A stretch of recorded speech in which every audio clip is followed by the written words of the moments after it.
আমি তোমাকে ভদ্র ছেলে জানি, বাট তোমার সময় আমি একটা কথা বলি নাই। তুমি কেন বলবা? তোমার সময় তুমি বলবা, তুমি তোমার সময় বলবা। আপনি মনে করলেন আপনার বয়স কম, আপনি যা ইচ্ছা তাই একটা ছেড়ে দিলেন। গণভোট, গণভোট কোন আইনের মধ্যে আছে? আপনার একটা গণভোটের জন্য আরেকটা গণভোট দরকার, যে এই গণভোটটা হতে পারবে কিনা, যেহেতু আইনে নাই। সরকারি দলে থাকলে অনেক কিছু বলা যায় না। আমি তাদেরকে অনুজ হিসেবেই ওই সাব্যস্ত করছি। ওইখানে যুক্তির কথা বলতে সবাই পারে, কিন্তু ওই যে বলে না যে খালি ড্রাম বাজে বেশি, ভরা ড্রাম কিন্তু বাজে না। প্রত্যেকটা ইতিহাস এই প্রত্যেকটা জায়গায় আপনি 5ই আগস্ট থেকে আপনি যদি আজকে পর্যন্ত আপনি এই ছাত্রদের এই বৈষম্য বিরোধী, তথাকথিত বৈষম্য বিরোধী, সবাই না, যারা বৈষম্য বিরোধী সত্যিকার অর্থে তারা ব্যাক টু দ্য প্যাভিলিয়ন, এই তথাকথিত বৈষম্য বিরোধীরা যে ধরনের কথা বলতো, যে অর্বাচীন হিসেবে আমাদেরকে সাব্যস্ত করতো, এটা বলার মধ্যে পড়ে না। আমাদের সিনিয়ররা চুপ ছিল, আমরাও বাধ্য হয়ে চুপ থেকেছি, এবং আমরা স্বীকার করি তারা সামনের দিকে তারা ছিল, তারা যে মানে মৃত্যুকে সামনে নিয়ে তারা নেমেছিল, আমরা এটা অস্বীকার করি না। কিন্তু তারা যা তাও বলে, যারা তা না যা তা না সেটাও বলে।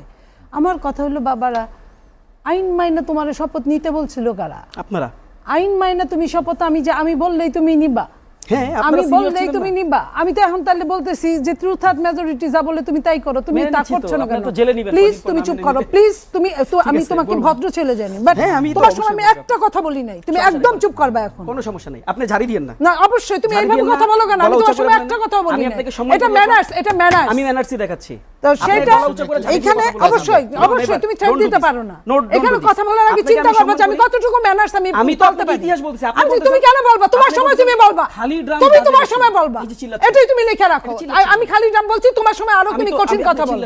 সমস্যা, তুমি চিল্লাইছো এতক্ষণ, পুরো চিল্লাইছো, এতক্ষণ পুরোটা চিল্লাইছো। তুমি নিজে তোমার ভাষণটা তুমি রিলে করে শোনো। তুমি তোমার সময় বলো, খালি ড্রাম বাজে না, তুমি এত ভালো ড্রাম তোমার সময় বলো, তুমি তোমার জায়গায় বলবা, তুমি আমার জায়গায় কথা বলতে আসবে না। আমি তো একটা শব্দ বলি না, আপনি কি আই কার? আপনি কথা বলতে চান, সবাই শুনতেছে, এখন ডিবাং করুক। আপনার কথা হলো যে ওইখানে প্রত্যেকটা ব্যাপারে বিএনপি আর্গুমেন্ট করছে, এটা করা হবে, এটা করা হবে না। আপনারা প্রত্যেকেই সাক্ষী আছেন, আপনি একজন সাংবাদিক। সো এখন যেটাই আপনি বলেন না কেন, যা কিছু হারায় গিন্নি বলেন, ওইটা বললে তো কোনো কাজে দিবে না। বিএনপি জীবনে কখনো মুনাফিকি করে নাই, কারোর সাথে করে নাই। আমি আপনাকে বলি, 3 জোটের রূপরেখা নিয়ে এত কথা বলে, মায়ের পুরায় না মাসির পুরায়, বলে না মায়ের চেয়ে মাসির দরদ বেশি। আপনার শেখ হাসিনা খালেদা জিয়া 14 দল করছে, জোট করছে। আপনার এক দল বিরোধী দল, এক দল সরকারি দল, কেউই চায় না। আপনার এমন তো না যে শেখ হাসিনা এটা নিয়ে আন্দোলন করছে, 5 দিন হরতাল হয়েছে, তারপরে বিএনপি করে নাই, তাহলে একটা কথা বলবেন। আমরা নিজেরাই তো বলি, আমরা 90-এ ছিলাম, এরা তো ছিল না, জন্ম হয় নাই। 90-এ ছিলাম, 90টা যদি হারিয়ে যায়, আমরা নিজেরা হারিয়ে যাই। সো আমাদের কষ্ট হয়। এই জায়গায় আপনি কষ্ট মনে করে দিতে পারেন, কিন্তু আমার সাথে আপনার কানবেন বেশি, এটা হয় না। তো ওইখানে 3 জোটের রূপরেখা, এরশাদ নিজে পালান দিছে, জেল খাটছে, আর সরকারি দল বিরোধী দল কেউই এটা নিয়ে পরবর্তীতে মাথা ঘামায় নাই। বাট আমরা এটা চেয়েছি যে 24টা ওরকম না হোক। আমরা চেয়েছি বলেই বিএনপি প্রত্যেকটা সংস্কারের মিটিংয়ে বিএনপি উপস্থিত থেকেছে, স্টাডি করেছে। স্টাডি করতে করতে সালাউদ্দিন সাহেব একদম কি বলবো, একদম সংবিধানে একদম মুখস্থ হয়ে গেছে তাই সে এত স্টাডি করেছে এদের জন্য। তো আজকে যখন সালাউদ্দিন সাহেব একজন সংসদ নেতা, 300 এমপির নেতা, সেই সংসদ নেতা কখন বক্তব্য রাখবে কি রাখবে না, সালাউদ্দিন সাহেব আইনমন্ত্রীর বক্তব্য রাখবে কি রাখবে না, এটা কিন্তু ট্রেজারি বেঞ্চের এটা ব্যাপার, সিদ্ধান্ত। কখন কার হয়ে কাউকে বক্তৃতা দিতে হবে কি হবে না, এটা আইনের সিদ্ধান্ত। সেটা নিয়েও তারা যা ইচ্ছা, যা মুখে আসে তাই বলতেছে, যা মুখে আসে। নিজেরা তো পারেই না নিজেদের, এটা সত্যি, কেউ কোনোদিন শিখে আসে না। আজকে যে কথাটা তারা বলছে, 5 বছর পরে, 3 বছর পরে তারা লজ্জায় মুখ লুকাবে যে কথাগুলো বলছে। কারণ আইনের গতিতে চলে, আপনার আর আমার আবেগের গতিতে আইন চলে না। আপনি আইন মেনে আপনি 106-এর মধ্যে ঢুকায় আপনি শপথ নিছেন, সেই শপথটা আপনি এখন বলেন রাষ্ট্রপতি কে আব্দুল্লাহ, আমি তারে মানি না, তার ছবি নামাও, তারা এইখান থেকে নামাও।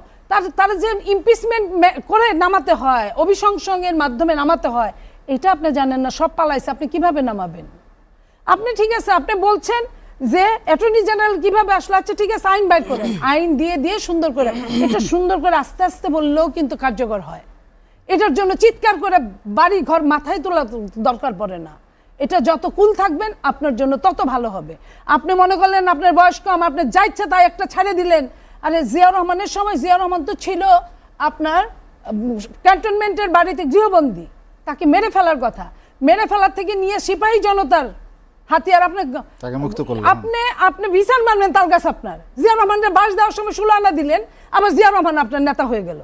জিয়াউর রহমানকে আনলো, জিয়াউর রহমান যদি সেই দিন যদি আপনার এলিফ্যান্ট রোডে যাইতো তাহলে বাংলাদেশের ইতিহাস অন্যরকম হতো, এটা আপনিও জানেন আমিও জানি।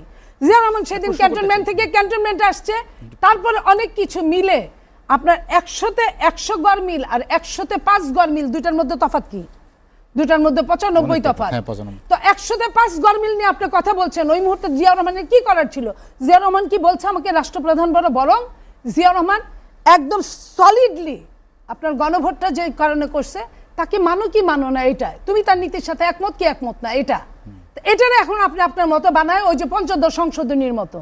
পঞ্চদশ সংশোধনী নিয়ে দেশনেত্রী বেগম খালেদা জিয়া কথা বলছেন, দেশনেত্রী বেগম খালেদা জিয়া কথা বলছেন আপনার সামনে কি? আমার কাগজটা পঞ্চদশ সংশোধনী, আমি কেন 72-এর পুরো সংশোধনী নিয়ে কথা বলবো? আমি বলছি এই আমরা ক্ষমতায় আসলে এটা আমরা ছুঁড়ে ফেলে দিব। কি এটা? কি এটা? পঞ্চদশ সংশোধনী, একদম দিনের মতো সত্য। এটার আপনি বললেন নামটা যেহেতু নিল না যে পঞ্চদশ সংশোধনী, এখন আপনি ওটা 72 আপনার মতো করে বলেন। উনি তো একবারে বলেন এই 72 সংবিধানকে আমি ছুঁড়ে ফেলে দিব। আপনি আপনার মতো করে বানাইতেছেন। আপনি খালেদা জিয়ার মুখের মধ্যে নিজের মুখ লাগায় কথা বলতেছেন কেন? আপনাকে এই স্পর্ধা কে দিছে? আমরা তো আপনাদের এই স্পর্ধা দেই নাই। আপনি একটা গণভোট কোন আইনের মধ্যে আছে? আপনার একটা গণভোটের জন্য আরেকটা গণভোট দরকার, যে এই গণভোটটা হতে পারবে কিনা, যেহেতু আইনে নাই। আপনার জনগণের ভোট নিতে হবে যে আপনি গণভোট করতে পারেন কি পারেন না। আপনি এটা নেন নাই, আপনি এক চান্সে গণভোট আপনি নিয়ে ফেলছেন। আপনি এটার মধ্যে যা খুশি তাই ঢুকাই দিয়ে আপনি নোট অফ রিসেন্ট সব বাদ দিয়ে আপনি নিয়ে ফেলছেন। আপনি মনে করছেন এই কথা তো বিএনপি প্রথমেই বলছে যে 2/3 মেজরিটিতে কিন্তু বিপদে পড়ে যাবেন, এগুলা কিছুই পাস হবে না।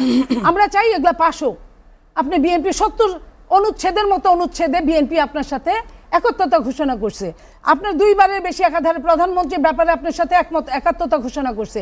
উচ্চ কক্ষ নিম্ন কক্ষ নিয়ে আপনার সাথে একত্রতা ঘোষণা করছে।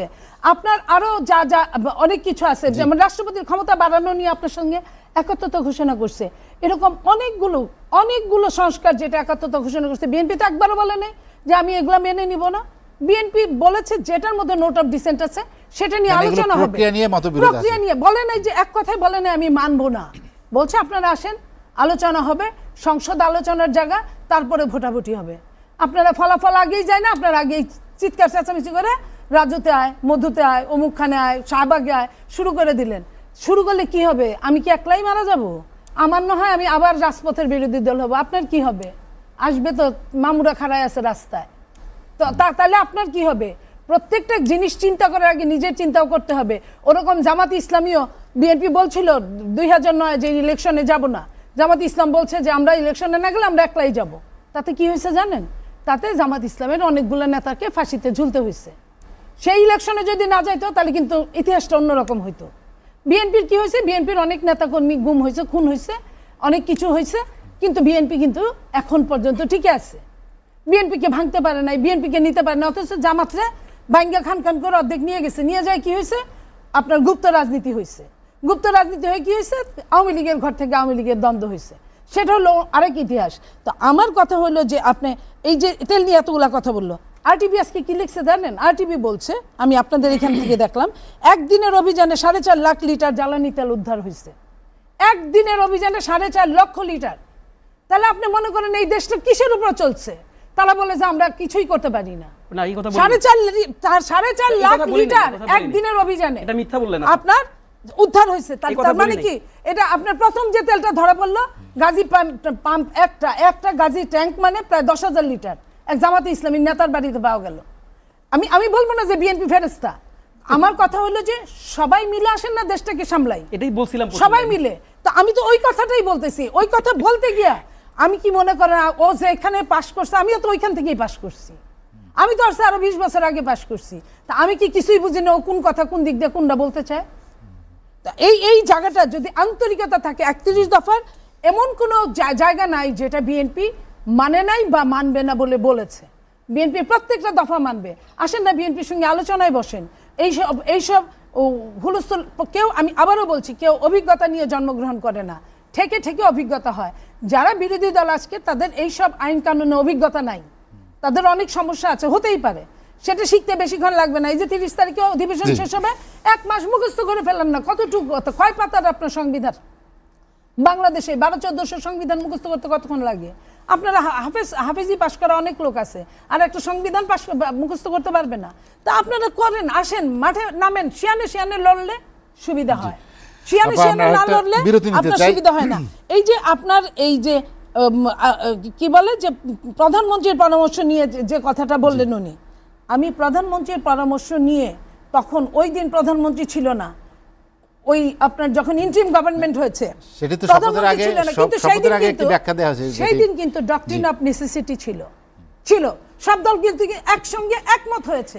যেভাবে আজকে ও বলে ফেললো আমাকে রিয়াজ যে আপনাদের কথা মতো করেছি, আমাদের কথা মতো করে না, ওদের না পুষলে ওরা 3 জন, আমি বলি ওরা 3 জন যে উপদেষ্টা হয়েছে, ওরা কতটা গর্তমি করে উপদেষ্টা হয়েছে, ওরা 6 জন চাইছিল উপদেষ্টা হওয়ার জন্য, সেটার জন্য 2 ঘন্টা সময় পিছায় গেছে। 7টার শপথ নেওয়া, রাত 9টার পরে শপথ নেওয়া হয়েছে। আমি ওই দিন একটা টেলিভিশন টক শোতে ছিলাম, 7টা থেকে বসা ছিলাম যে শপথ নিবে, তারপরে আলোচনাটা হবে।